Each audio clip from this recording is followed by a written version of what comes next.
ትራምፕ ኢራን በኔ ላይ የግድያ ሙከራ ካደረገች የሚሳኤል ማዕት ይወርድባታል ሲሉ አስጠንቅቀዋል። በተያያዘ ዜና የኢራን መንፈሳዊ መሪ ሞጅተባ ኻሜኒ አገራቸው የአባታቸውን ገዳዮች መበቀሏ አይቀሬ እንደሆነ ዛቱ።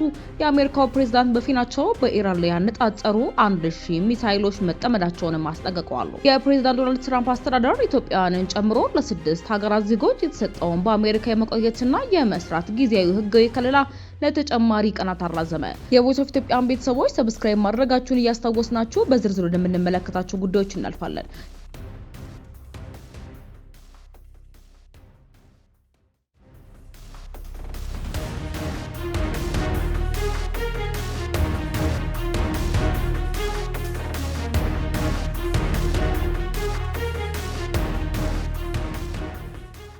የፕሬዝዳንት ዶናልድ ትራምፕ አስተዳደር ኢትዮጵያውያንን ጨምሮ ለ6 ሀገራት ዜጎች የተሰጠውን በአሜሪካ የመቆየትና የመስራት ጊዜያዊ ህጋዊ ከለላ ለተጨማሪ ቀናት አራዘመ። በአሜሪካ የሀገር ውስጥ ደህንነት መስሪያ ቤት ስር የሚገኘው የዜግነትና የፍልሰት አገልግሎት በሀገሪቱ ለሚገኙ ኢትዮጵያውያን የተሰጠው ከለላ በመጪው ሐምሌ 10 ቀን እንደሚያበቃ ትላንትና አርብ አስታውቋል። ከኢትዮጵያ በተጨማሪ ለሶሪያ፣ ሶማሊያ፣ የመን፣ ደቡብ ሱዳን፣ ምንያማር ዜጎች የተሰጠው ጊዜያዊ ከለላ በተመሳሳይ ቀን ያበቃል።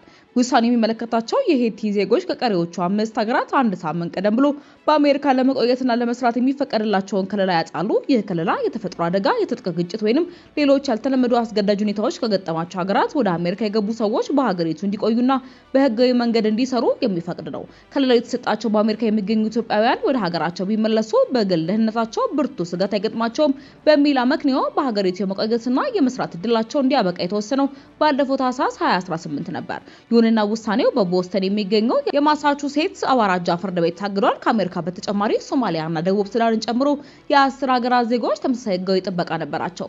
የአሜሪካ ከፍተኛ ፍርድ ቤት ባለፈው ወር የዶናልድ ትራምፕ አስተዳደር የሄቲና ሶሪያ ዜጎች የተሰጣቸውን ጊዜያዊ ከለላ ማብቃት እንደሚችል ውሳኔ ያሳልፏል። የፍርድ ቤቱ ውሳኔ በመቶ ሺዎች የሚቆጠሩ ሰዎችን ህጋዊ ጥበቃ እንደሚያሰጣ የመብት ተሟጋቾችና በአሜሪካ የሚገኙ የተለያዩ ማህበረሰቦች መሪዎች ስጋት አላቸው።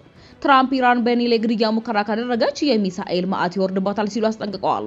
የአሜሪካው ፕሬዝዳንት ዶናልድ ትራምፕ የኢራን መንግስት በሳቸው ላይ የግድያ ሙከራ ለማድረግ ከሞከረች ዋሽንግተን በቴህራን ላይ ከዚህ ቀደም ታይቶ የማይታወቅ እጅግ ከባድ ወታደራዊ እርምጃ ለመውሰድ ዝግጁ ነው በማለት አስጠንቅቀዋል።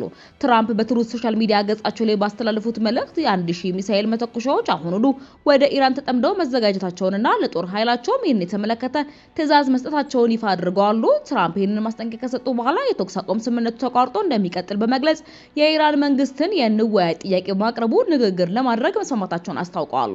ትራምፕ በመግለጫቸው ላይ እንዳሰፈሩት ከሆነ የኢራን መንግስት በተለያዩ የዓለም ክፍሎች ሲስተጋባ የነበረውንና በእርሳቸው ላይ ያነጣጠረውን የግድያ ዛቻ ለመፈጸም ቢሞክር የተደቀኑት ሚሳኤሎች ተዘጋጅተው ወደ እስላማዊት ሪፐብሊክ ኢራን እንደሚተኮሱ አንስተዋል። አክለውም በሺዎች የሚቆጠሩ ሌሎች ሚሳኤሎችም ወዲያውኑ እንደሚተኮሱ አስጠንቅቀዋል። በተጨማሪም ለኒውዮርክ ፖስት በሰጡት ቃል በእሳቸው ላይ አንዳች ነገር ቢደርስ ኢራን ከዚህ ቀደም አይታ በማታውቀው ደረጃ እንድትደበደብ መመሪያ ሰጥተው ማለፋቸውን ጠቁመዋል። ይህ የትራምፕ ጠንካራ ማስጠንቀቂያ የመጣው በቅርቡ በተሰነዘሩ የአየር ድብደባዎች የተገደሉት የኢራኑ የበላይ መሪ አያቶላ ኻሜኒ የቀብር ስነ ስርዓት በማሻሃድ ከተማ በተፈጸመ ማግስት ነው።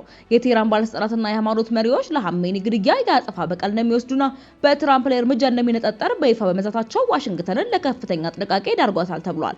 ባለፈው ሰኔ ወር ላይ በሁለቱ ሀገራት መካከል ተደርሶ የነበረው የጊዜያዊ ተኩስ አቁም ስምምነት መፍረሱን ትራምፕ ማወጃቸውን ተከትሎ በአሜሪካና በኢራን መካከል ያለው ወታደራዊ ውጥረት በከፍተኛ ሁኔታ አገርሽቷል። አሜሪካ በሆርሙዝ ወሽመጥ የንግድ መርከቦች ላይ ጥቃት ደርሷል በሚል በኢራን የባህር ላይ የየብስ ወታደራዊ ኢላማዎች ላይ ተደጋጋሚ የአየር ድብደባ እያካሄደች ሲሆን ኢራንን በባህረ ሰላጤው በሚገኙ የአሜሪካ ጦር ሰፈሮች ላይ በሚሳኤልና በድሮን በመታገዝ ከባድ ጥቃት መፈጸሟ ልዩ ተገልጿል።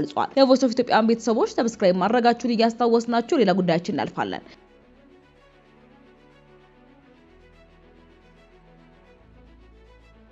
የኢራን መንፈሳዊ መሪ ሞጅተባ ኻሜኒ ሀገራቸው የአባታቸው ገዳዮች መበቀሏ አይቀሬ እንደሆነ ዝተዋሉ። የአሜሪካው ፕሬዝዳንት በፊናቸው በኢራን ላይ ያነጣጠሩ 1000 ሚሳኤሎችንም መጠመዳቸውን አስጠንቅቀዋል። የሁለቱ ሀገራት መሪዎች ዛቻ ዛሬ ቅዳሜ የተሰማው በአሜሪካና በኢራን መካከል የተደረሰው የተኩስ አቁም ስምምነት ፈርሶ አንዳቸው በሌላቸው ላይ ጥቃት በሰነዘሩበትም ወቅት ነው። አሜሪካና እስራኤል ኢራን ላይ ጥቃት በከፈቱ በመጀመሪያ ቀን አባታቸው ሲገደሉ ክፉኛ የቆሰሉት ሞጅተባ ኻሜኒ የበቀል የሀገራችን ፈቃድ ነው፣ ያለምንም ጥርጥር መፈጸም አለበት ብለዋል። የ54 ዓመቱ መንፈሳዊ መንፈሳዊ መሪ ይህ ጉዳይ በእኔም ሆነ በሌሎች ባለስልጣናት ህልውና ላይ የሚመሰረት አይደለም፣ እኛ ብንኖርም ባንኖርም ይህ ጉዳይ መፈጸሙ አይቀሬ ነው ማለታቸውን የፈረንሳይ ዜና አገልግሎትም ዘግቧል። የአባታቸው አሊ ሀሜኒ ስርዓተ ቀብር በማሻር ከተማ የሚገኘው የኢማም ሬዛ መስጂድ ሲፈጸም መንፈሳዊ መሪው በአካል አልተገኙም። ሞጅተባ በቀል አይቀሬ እንደሆነ ያስጠነቀቁት ትላንትና አርብ በፈረሙበትና ዛሬ በጽሁፍ በተላለፈ መልእክታቸው ነው።